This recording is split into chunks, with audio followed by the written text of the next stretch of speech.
NCERT class 6 का chapter number 6 है ये, राज्य, राजा और एक प्राचीन गणराज्य। तो अब तक हम लोग 5 चैप्टर कंप्लीट कर चुके हैं बहुत अच्छी तरीके से। पूरा सब कुछ हमने समझा कि अभी तक की कहानी कैसी थी, तो ये कहानी आगे कैसे बढ़ी, ये हम यहाँ से देखेंगे। और ये बहुत इंपॉर्टेंट चैप्टर है, इसमें बहुत कुछ इंपॉर्टेंट चीज़ें आपको मिल जाएंगी, ठीक है कि तो उनको बहुत अच्छी तरीके से मतलब इंपॉर्टेंट है एग्ज़ाम के पॉइंट ऑफ व्यू से, काफ़ी इंपॉर्टेंट ये चैप्टर है। तो ठीक है, हम स्टार्ट करते हैं। अगर आपको इसके शॉर्ट नोट्स चाहिए तो वो जैसा कि मैंने पहले बताया था कि ये बुक ख़त्म होगी तो वैसे ही हम इसके शॉर्ट नोट्स बना के और आपको अपने टेलीग्राम चैनल पर दे देंगे, जिसकी लिंक डिस्क्रिप्शन में है। तो वहाँ से आप चाहें तो टेलीग्राम ज्वाइन कर सकते हैं। अगर आप यूज़ कर रहे हैं तो ज्वाइन कर लीजिए, नहीं तो कोई ज़रूरत नहीं है। ओके, तो चलिए स्टार्ट करते हैं। कुछ लोग शासक कैसे बने। तो भाई जानते हैं कि शासक कैसे बने कुछ लोग। देखिए एनसीईआरटी बहुत इंपॉर्टेंट है, तो इग्नोर नहीं कर सकते आप, पढ़नी पड़ेंगी। तो अगर पढ़ने का मन नहीं है तो आप वीडियो सुन लीजिए, देख लीजिए। लगभग 50 वर्षों से हम अपने शासकों का चुनाव मतदान के जरिए करते आ रहे हैं, लेकिन बहुत लोग शासक कैसे बनते थे। हमने अध्याय 5 में यह पढ़ा है कि कुछ राजा संभवतः जन यानी लोगों द्वारा चुने जाते थे, तो वो हम पढ़ चुके हैं। परंतु करीब 3000 साल पहले राजा बनने की इस प्रक्रिया में कुछ परिवर्तन दिखाई दिए। कुछ बड़े बड़े यज्ञों को आयोजित कर राजा के रूप में प्रतिष्ठित हो गए, ठीक है। तो उनके बारे में यहाँ पढ़ते हैं। अश्वमेध यज्ञ एक ऐसा ही आयोजन था। इसमें एक घोड़े को राजा के लोगों की देख रेख में स्वतंत्र विचरण के लिए छोड़ दिया जाता था। तो अश्वमेध यज्ञ में क्या होता था कि एक घोड़े को छोड़ देते थे स्वतंत्र रूप में, और उसके पीछे पीछे राजा के लोग चलते थे, और जहाँ जहाँ वो घोड़ा जाता था वहाँ वहाँ तक उनका राज्य हो जाया करता था। अगर कोई उनका घोड़ा पकड़ लेता था तो वो उनके साथ राजा से युद्ध करना पड़ता था, ठीक है। इस घोड़े को किसी दूसरे राजा ने रोका तो उसे वहाँ अश्वमेध यज्ञ करने वाले राजा से लड़ाई करनी पड़ती थी। अगर उन्होंने घोड़े को जाने दिया तो इसका मतलब यह होता था कि अश्वमेध यज्ञ करने वाला राजा उनसे ज़्यादा शक्तिशाली था। इसके बाद उन राजाओं को यज्ञ में आमंत्रित किया जाता था। तो अश्वमेध यज्ञ में होता क्या था ये समझ लें जरा। यह यज्ञ विशिष्ट पुरोहितों द्वारा संपन्न किया जाता था। इसके लिए उन्हें उपहारों से सम्मानित किया जाए। अब देखिए क्वेश्चन कैसे पूछेंगे, जैसे आईएएस के एग्जाम में, यूपीएससी एग्जाम में अगर पूछेंगे तो कहेंगे कि अश्वमेध यज्ञ के संबंध में निम्नलिखित कथनों पर विचार कीजिए, ठीक है। ये क्वेश्चन होंगे, और कथन नंबर 1 होगा कि इस यज्ञ में यह यज्ञ विशिष्ट पुरोहितों द्वारा संपन्न किया जाता था। पहला कथन तो यही हो जाएगा। तो बहुत सारे लोग कंफ्यूज हो जाएंगे कि ये तो राजा मतलब करते थे, इसमें तो घोड़ा छोड़ा जाता था। तो एक कथन यह भी है, इसलिए एनसीईआरटी को इग्नोर नहीं कर सकते, बहुत इंपॉर्टेंट है। एक एक पॉइंट, एक एक लाइन बहुत इंपॉर्टेंट है, ओके। इसके लिए उन्हें उपहारों से सम्मानित किया जाता था। अश्वमेध यज्ञ करने वाला राजा बहुत शक्तिशाली माना जाता था। यज्ञ में आमंत्रित सभी राजा उसके लिए उपहार लाते थे। इन सभी आयोजनों में राजा का मुख्य स्थान होता था। उसे राज सिंहासन या बाघ की खाल के एक विशेष आसन पर बिठाया जाता था। युद्ध क्षेत्र में राजा का सारथी ही उसका सहचर होता था। यज्ञ के अवसर पर वह राजा की विजयों तथा अन्य गुणों का गान करता था। राजा के सगे संबंधी, खासकर उसकी रानियों तथा पुत्रों को भी कई छोटे छोटे अनुष्ठान करने होते थे। अन्य सारे आमंत्रित राजाओं का काम सिर्फ बैठकर यज्ञ की पूरी प्रक्रिया को देखना था। मतलब बाकी राजा लोग होते वह सिर्फ बैठ के देखा करते थे। राजा के ऊपर पुरोहित पवित्र जल के छिड़काव के साथ साथ अन्य कई अनुष्ठान करता था। विष या वैश्य जैसे सामान्य लोग उपहार लाते थे। जिन्हें पुरोहित शूद्र मानते थे उन्हें कई अनुष्ठानों में शामिल नहीं किया जाता था, ठीक है। तो अश्वमेध यज्ञ में जो लोग पुरोहित लोग जिनको शूद्र मानते थे उस समय, उनको अनुष्ठानों में शामिल नहीं करते थे। तो ये भी एक लाइन याद रखें। अब है वर्ण आगे। इस समय उत्तर भारत में खासकर गंगा यमुना क्षेत्र में कई ग्रंथ रचे गए। ऋग्वेद के बाद रचे होने के कारण ये उत्तर वैदिक ग्रंथ कहलाए। तो आप एक चीज़ बहुत ध्यान से देखें कि ऋग्वेद के बाद, चारों वेदों के बाद नहीं कहा जा रहा, ऋग्वेद के बाद जो ग्रंथ रचे गए उनको क्या कहा गया, उत्तर वैदिक ग्रंथ। इसके अंतर्गत सामवेद, यजुर्वेद, अथर्ववेद। तो भैया ये जो यहाँ पे लिखा है ना, सामवेद, यजुर्वेद, अथर्ववेद, ये सभी उत्तर वैदिक ग्रंथ ही कहेंगे, तथा अन्य ग्रंथ शामिल हैं। पुरोहितों द्वारा रचित इन ग्रंथों में विभिन्न प्रकार के अनुष्ठान और उनके संपादन की विधियाँ बताई गई हैं। इसमें सामाजिक नियमों के बारे में भी बताया गया है। उस समय समाज में कई समूह थे जिनमें पुरोहित, योद्धा, कृषक, पशुपालक, व्यापारी, शिल्पकार, श्रमिक, मछली पकड़ने वाले तथा जंगल में रहने वाले लोग शामिल थे। यानी सभी प्रकार के इस प्रकार के लोग थे उस समय के समुदाय में, समाज में। जहाँ कुछ पुरोहित तथा योद्धा वैभवशाली थे, वहीं कुछ कृषक और व्यापारी भी धनवान थे। दूसरी ओर पशुपालक, शिल्पकार, श्रमिक, मछली पकड़ने वाले, शिकारी तथा भोजन संग्राहक निर्धन थे। तो कुछ लोग निर्धन थे और कुछ लोग वैभवशाली थे जिनके पास धन हुआ करता था। पुरोहितों ने लोगों को 4 वर्गों में विभाजित किया जिन्हें वर्ण कहते हैं। तो वर्ण किसे कहते हैं? पुरोहितों ने जिसे 4 वर्गों में विभाजित किया उसे वर्ण कहते हैं। उनके अनुसार प्रत्येक वर्ण के अलग अलग कार्य निर्धारित थे। ठीक है, तो ये वर्ण विभाजन किस आधार पर किया गया था? कार्य के आधार पर। पहला वर्ण ब्राह्मणों का था। उनका काम वेदों का अध्ययन अध्यापन मतलब पढ़ना और पढ़ाना और यज्ञ करना था। तो ब्राह्मणों का काम क्या था कि वेदों का अध्ययन करना, उनको पढ़ाना और यज्ञ करना, जिसके लिए उन्हें उपहार मिलता था। दूसरा स्थान शासकों का था, जिन्हें क्षत्रिय कहा जाता था। उनका काम युद्ध करना और लोगों की रक्षा करना था। तीसरे स्थान पर विष या वैश्य थे। इनमें कृषक, पशुपालक और व्यापारी आते थे। क्षत्रिय और वैश्यों को ही यज्ञ करने का अधिकार प्राप्त था। वर्णों में अंतिम स्थान शूद्रों का था। इनका काम अन्य तीनों वर्णों की सेवा करना था। इन्हें कोई अनुष्ठान करने का अधिकार नहीं था। प्रायः औरतों को भी शूद्रों के समान माना गया। महिलाओं तथा शूद्रों को वेदों के अध्ययन का अधिकार नहीं था। तो ये इम्पॉर्टेंट था थोड़ा ऐसा यहाँ पर। इसके बाद है पुरोहितों के अनुसार सभी वर्णों का निर्धारण जन्म के आधार पर होता था। उदाहरण के तौर पर ब्राह्मण, और उसके बाद में क्या हुआ कि जन्म के आधार पर होने लगा। उदाहरण के तौर पर ब्राह्मण माता पिता की संतान ब्राह्मण ही होती थी। बाद में कुछ लोगों को अछूत माना गया। अछूत वर्णों में कुछ शिल्पकार, शिकारी तथा भोजन संग्राहक शामिल थे।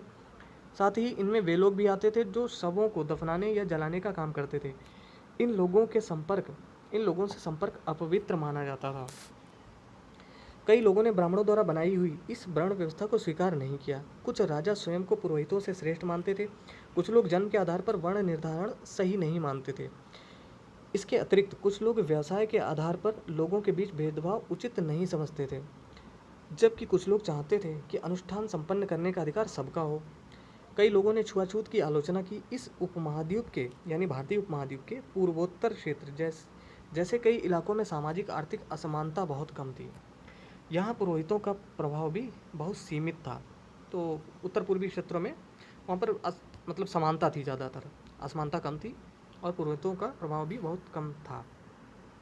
अब बात करते हैं जनपद। ये बहुत इंपॉर्टेंट है, जनपद और महाजनपद, इसलिए ये चैप्टर थोड़ा अच्छे तरीके से देख लीजिए। यहाँ पे लिखा हुआ है चित्रित धूसर पात्र। इस तरह के पात्रों में ज़्यादातर थालियाँ और कटोरियाँ मिली हैं। ये पात्र बहुत ही पतली सतह के, सुंदर और चिकने हैं। शायद इनका प्रयोग खास मौके पर महत्वपूर्ण लोगों को भोजन परोसने में किया जाता था। तो ये चित्रित धूसर पात्र है। जनपद के अंतर्गत क्या है? महायज्ञों को करने वाले राजा अब जन के राजा यानी लोगों के राजा न होकर जनपदों के राजा माने जाने लगे। जनपद का शाब्दिक अर्थ जन के बसने की जगह होती है, यानी जहाँ लोग रहते हैं उसे जनपद कहा गया, यानी जन लोग जहाँ रहते हैं। कुछ महत्वपूर्ण जनपद मानचित्र 4 प्रश्न नंबर 57 में दिखाए गए हैं। पुरातत्वविदों ने इन जनपदों की कई बस्तियों की खुदाई की है। दिल्ली में पुराना किला, उत्तर प्रदेश में मेरठ के पास हस्तिनापुर और एटा के पास अतरंजी खेड़ा इनमें प्रमुख है। तो अतरंजी खेड़ा कहाँ है? एटा के पास में है, ये याद रखिएगा। और हस्तिनापुर उत्तर प्रदेश में मेरठ के पास है। खुदाई से पता चला है कि लोग झोपड़ियों में रहते थे और मवेशियों तथा अन्य जानवरों को पालते थे। तो खुदाई से क्या पता चला है कि लोग झोपड़ियों में रहते थे, ये याद रखना है। और मवेशियों तथा अन्य जानवरों को पालते थे। वे चावल, गेहूँ, धान, जौ, दालें, गन्ना, तिल तथा सरसों जैसी फसलें उगाते थे। तो कौन कौन सी फसलें उगाते थे? ये सारी फसलें। ओके। लोग मिट्टी के बर्तन भी बनाते थे। इनमें कुछ धूसर और कुछ लाल रंग के होते थे। इन पुरास्थलों में कुछ विशेष प्रकार के बर्तन मिले हैं जिन्हें चित्रित धूसर पात्र के रूप में जाना जाता है। जैसा कि इनके नाम से स्पष्ट है, इनके बर्तनों पर चित्रकारी की गई है। ये आमतौर पर सरल रेखाओं तथा ज्यामितीय आकृतियों के रूप में है। इसके बाद है महाजनपद। करीब, ये बहुत इंपॉर्टेंट है, इसको ध्यान से देखिए। करीब 2500 साल पहले यानी आज से 2500 साल पहले कुछ जनपद अधिक महत्वपूर्ण हो गए। इन्हें महाजनपद कहा जाने लगा। मानचित्र 4 में कुछ महाजनपदों को दिखाया गया। अधिकतर महाजनपदों की एक राजधानी होती थी। कई राजधानियों में किलेबंदी की गई थी, अर्थात इनके चारों ओर लकड़ी, ईंट या पत्थर की ऊंची दीवारें बनाई गई थी। तो कुछ महाजनपद ऐसे थे जिसके चारों ओर लकड़ी और ईंट या पत्थर की ऊंची दीवारें बनाई गई थी। उनके बारे में हम अभी पढ़ेंगे। ऐसा लगता है कि लोगों ने अन्य राजाओं के आक्रमण से डरकर अपनी सुरक्षा के लिए इन किलों का निर्माण किया। कुछ राजा अपनी राजधानी के चारों ओर विशाल, ऊंची और प्रभावशाली दीवार खड़ी कर अपनी समृद्धि, ये मानचित्र अभी हम देखेंगे, समृद्धि और शक्ति का प्रदर्शन भी करते थे। तो पहले ये मानचित्र जरा समझ लेते हैं क्या क्या है इसमें इंपॉर्टेंट। महत्वपूर्ण जनपद, महाजनपद और नगर। तो मानचित्र समझना बहुत इंपॉर्टेंट है। ओके, तो जैसा कि हमने अभी पढ़ा था, हस्तिनापुर, तो ये मेरठ के पास में है। और ये कुछ महाजनपद हैं जैसे उज्जैन, कौशाम्बी, वैशाली, ठीक है, ये सब जो है यहाँ पर दिए गए हैं कुछ जनपद और महाजनपद। अंग, वज्र, मगध, राजगृह, ये सब। तो बस लोकेशन आप देख लीजिए, चाहें तो इसका स्नैपशॉट आप ले सकते हैं वीडियो पॉज करके, या फिर बस समझ लीजिए आप इसको जो है। तक्षशिला यहाँ पर है पाकिस्तान में, ठीक है, जो हम आगे पढ़ेंगे। गांधार यहाँ है और कुरु यहाँ पर है, ठीक है। आगे बढ़ते हैं। इस तरह के किले के अंदर रहने वाले लोगों और उस क्षेत्र पर नियंत्रण रखना भी सरल होता होगा। इस तरह की विशाल दीवार बनाने के लिए एक व्यापक योजना की आवश्यकता थी और लाखों की संख्या में ईंटों तथा पत्थरों का इंतजाम करना पड़ता था। हजारों स्त्री पुरुषों तथा बच्चों ने न इसके लिए अथक परिश्रम किया होगा। बच्चों ने इसके लिए अथक परिश्रम किया होगा। इसके लिए संसाधनों की आवश्यकता पड़ती होगी। अब राजा सेना रखने लगे थे। सिपाहियों को नियमित वेतन देकर पूरे साल रखा जाता था, यानी सिपाहियों को वेतन दिया जाता था नियमित और पूरे साल रखा जाता था। कुछ भुगतान संभवतः आहत सिक्कों, जो प्रश्न नंबर 92 पर हम देखेंगे, के रूप में होता था। इन सिक्कों के बारे में तुम अध्याय 9 में पढ़ोगे, तो ठीक है, आगे हम पढ़ लेंगे। कौशाम्बी की दीवार, यहाँ पे क्या लिखा हुआ है, यह चित्र आधुनिक उत्तर प्रदेश में इलाहाबाद के पास मिली ईंट की दीवार का अवशेष है। इसके भाग का निर्माण संभवतः 2500 साल पहले हुआ था। कर यानी टैक्स, जो हम आज भी देते हैं। महाजनपदों के राजा विशाल किले बनवाते थे और बड़ी सेना रखते थे। तो किले बनवाते थे बड़े बड़े, ये महाजनपदों के विषय में बात हो रही है, और सेना रखते थे। इसलिए उन्हें प्रचुर संसाधनों की आवश्यकता होती थी। इसके लिए उन्हें कर्मचारियों की भी आवश्यकता होती थी। अतः महाजनपदों के राजा लोगों द्वारा समय समय पर लाए गए उपहारों पर निर्भर न रहकर अब नियमित रूप से कर वसूलने लगे थे, कि भाई उपहारों से उनका काम नहीं चलता था, अब उनको टैक्स लेना जरूरी हो गया था। तो टैक्स कैसे लेते थे? जैसे फसलों पर लगाए गए कर सबसे महत्वपूर्ण थे, क्योंकि अधिकांश लोग कृषक ही थे। तो अधिकांश लोग क्या थे, उनका पेशा क्या था, कृषि था। तो सबसे महत्वपूर्ण कर कौन सा था? खेती पर, कृषि पर। प्रायः उपज का 1/6वां हिस्सा, तो 1/6 भाग कर के रूप में निर्धारित किया जाता था, जिसे भाग कहा जाता था। तो भाग यानी कर को क्या कहा जाता था? भाग कहा जाता था। और कितना टैक्स लिया जाता था? 1/6, ठीक है। जितनी उपज होती थी खेती में, उसका 1/6वां हिस्सा ले लिया जाता था टैक्स के रूप में। कारीगरों के ऊपर भी कर लगाए गए, जो प्रायः श्रम के रूप में चुकाए जाते थे। अच्छा, जो कारीगर लोग थे उनसे भी टैक्स लिया जाता था। तो टैक्स किस रूप में लिया जाता था? उनसे काम करा के श्रम के रूप में लिया जाता था। जैसे कि एक बुनकर, लोहार या सुनार को राजा के लिए महीने में 1 दिन काम करना पड़ता था, तो यही उनका टैक्स हो जाया करता था। तो ये चीज़ें बहुत ध्यान से आप देख लें, क्योंकि यही ऑप्शन में वहाँ पर आपको मिलेंगे। पशुपालकों को जानवरों या उनके उत्पाद के रूप में कर देना पड़ता था, यानी जो पशुपालक थे या तो वो जानवर दे दिया करते थे अपने, या फिर जानवर यानी चाहे वो खेती के काम में आने वाले हों या फिर दूध देने के वाले जानवर, और या फिर जानवर अगर नहीं दे पाते थे तो उसका उत्पाद यानी दूध दे दिया करते थे। व्यापारियों को सामान खरीदने बेचने पर भी कर देना पड़ता था। आखेटकों तथा संग्राहकों को जंगल से प्राप्त वस्तुएं देनी होती थी, यानी जो लोग शिकार करते थे और जंगल से चीज़ें इकट्ठी करके लाते थे तो उनको वस्तुएं भी देनी पड़ती थी टैक्स के रूप में। तो ये बहुत इंपॉर्टेंट यहाँ पर पोर्शन है, इसको बहुत अच्छी तरीके से समझ लें। फिर है कृषि में परिवर्तन। इस युग में कृषि के क्षेत्र में 2 बड़े परिवर्तन आए। हाल के फाल अब लोहे के बनने लगे। अब कठोर जमीन को लकड़ी के फाल की तुलना में लोहे के फाल से आसानी से जोता जा सकता था। तो इसका मतलब है कि कठोर ज़मीन को लकड़ी के फाल हटाकर लोहे के फाल बना दिए गए थे, उससे आसानी से जोता जा सकता था, यानी लोहे के फाल बना दिए गए थे हल। इससे फसलों की उपज बढ़ गई। दूसरे, लोगों ने धान के पौधों का रोपण शुरू किया, अर्थात खेतों में बीज छिड़ककर धान उपजाने के लिए धान की पौध तैयार कर उनका रोपण शुरू किया गया। अब पहले की तुलना में बहुत ज़्यादा पौधे जीवित रह जाते थे, इसलिए पैदावार भी ज़्यादा होने लगी। इसमें कमर तोड़ परिश्रम लगता था। ये काम ज़्यादातर दास, दासी तथा भूमिहीन खेतिहार मजदूर, जिन्हें कम्मकार कहा जाता था, वे करते थे। तो कम्मकार किन्हें कहा जाता था? जो काम करते थे खेतों में, जैसे भूमिहार, भूमिहीन, जिनके पास भूमि नहीं होती थी और खेती करते थे, ऐसे मजदूर। तो इस शब्द का मतलब भी पूछा जा सकता है, इसलिए इसको यहाँ पे समझ लेते हैं। आगे है सूक्ष्म निरीक्षण। तो देखें भाई, सूक्ष्म निरीक्षण किया जाए। मगध का सूक्ष्म निरीक्षण करते हैं। मानचित्र 4 पृष्ठ 57, जो अभी हमने देखा था, में मगध ढूंढो। तो मगध हमने देख लिया था। लगभग 200 साल के भीतर मगध सबसे महत्वपूर्ण जनपद बन गया। गंगा और सोन जैसी नदियाँ मगध से होकर बहती थीं। तो मगध से होकर कौन कौन सी नदियाँ बहती थीं? गंगा और सोन। यातायात, जल वितरण और ज़मीन को उपजाऊ बनाने के लिए महत्वपूर्ण थी ये नदियाँ। मगध का एक हिस्सा जंगलों से भरा था। इन जंगलों में रहने वाले हाथियों को पकड़कर उन्हें प्रशिक्षित यानी ट्रेनिंग दी जाती थी। प्रशिक्षित कर सेना के काम में लगाया जाता था। यही नहीं, जंगलों से घर, गाड़ियाँ तथा रथ बनाने के लिए लकड़ी मिलती थी।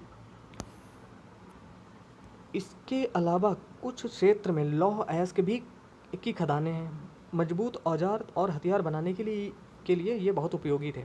मगध में दो बहुत ही शक्तिशाली शासक बिंबिसार तथा अजातशत्रु, ये अजातशत्रु लिखा हुआ है, इसका मतलब है अजातशत्रु हुए। तो बिंबिसार के बेटे का ही नाम था अजातशत्रु। अन्य उत्पादों को जीतने के लिए ये हर संभव साधन अपनाते थे। महापद्मनंद एक और महत्वपूर्ण शासक थे। अच्छा, बिंबिसार ने किस वंश की स्थापना की थी? हर्यक वंश की। ठीक है, या जो चीज़ें पता है वो मैं आपको बता दे रहा हूँ। उन्होंने अपने नियंत्रण का क्षेत्र इस उपमहाद्वीप के उत्तरी पश्चिमी भाग तक फैला लिया था।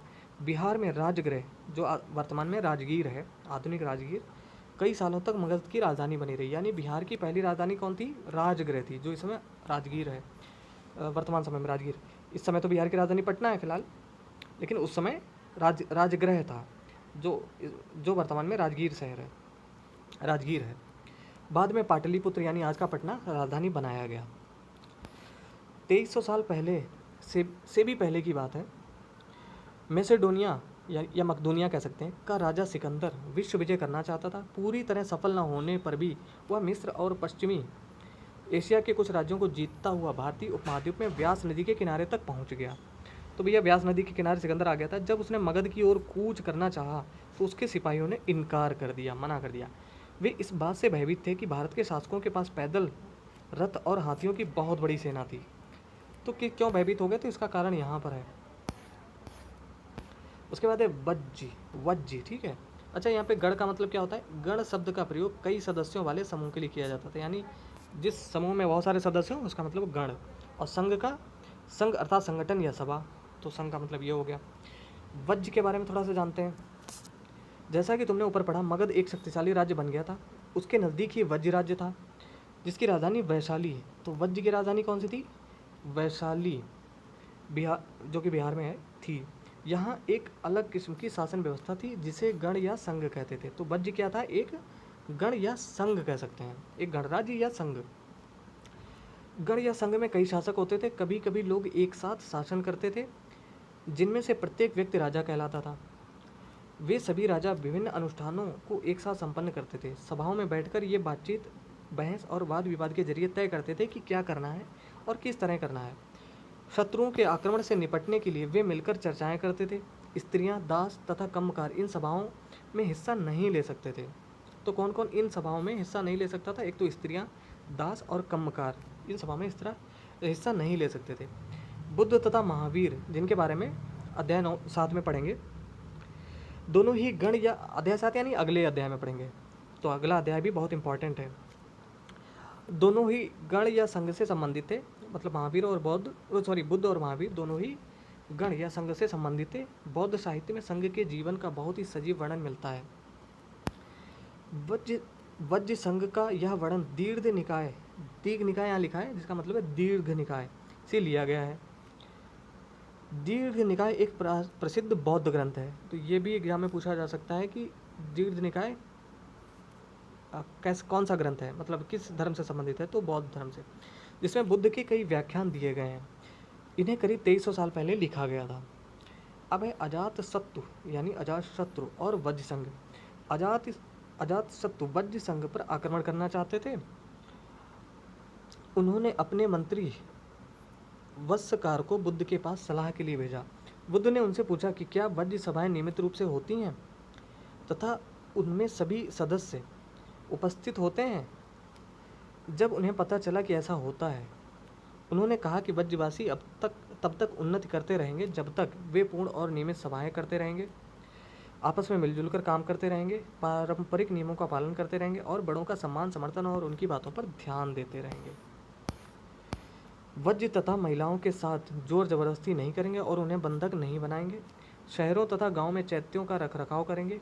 विभिन्न मतावलंबी संतों का सम्मान करेंगे और उनके आने या जाने पर कोई रोक नहीं लगाएंगे।